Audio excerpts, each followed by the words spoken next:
Hello and welcome back to another episode of Physics Partner. Over the past 9 episodes, we have taken an incredible journey from the quantum world of molecules to the microscopic flow of blood. We have seen how physics governs life at every scale.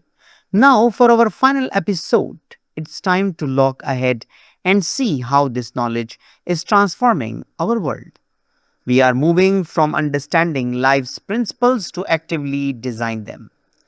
Think about the process of drug design.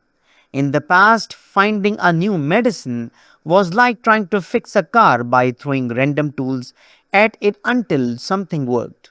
It was slow and largely a game of trial and error. Today, biophysics has flipped that. We now use the physics of molecular interactions. Every protein, including the ones that cause disease, has a specific three-dimensional shape, like a lock. We can use supercomputers to simulate and find the perfect molecular key to block that lock. This approach, called rational drug design, drastically speeds up the process. For example, the development of drugs to treat HIV was revolutionized by this method. By understanding the physics of how the virus's protease enzyme works, scientists were able to design inhibitors that fit perfectly, grinding the virus's life cycle to a halt. The result was turning a death sentence into a manageable chronic condition. Biophysics is also completely changing how we monitor our own health. This is the world of biosensors. You might be familiar with the continuous glucose monitors that many people with diabetes use. These devices are a brilliant piece of applied physics. They don't just take a drop of blood, they use a tiny sensor inserted under the skin. This sensor contains an enzyme that reacts with glucose and produces a small electrical signal, a current directly proportional to the amount of sugar in the blood. It converts a chemical event into an electrical one that a microchip can read, giving real-time data to your phone. The market for these biosensors is booming, projected to reach tens of billions of dollars in the coming years, because they empower people to manage their health proactively and with incredible precision.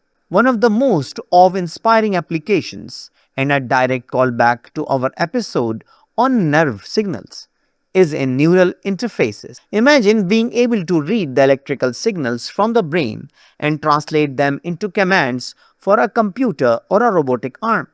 That's exactly what's happening. The technology allows people with paralysis to control external devices just by thinking about moving. It works on the same principle we discussed for action potentials.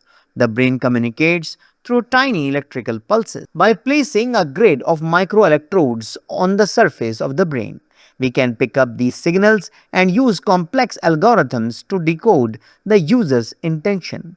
It is a direct application of neurophysics, and while it's still developing, it's already giving people a profound new level of independence. Finally, we are reaching the frontier of synthetic biology, where we are not just observing live machinery but building our own.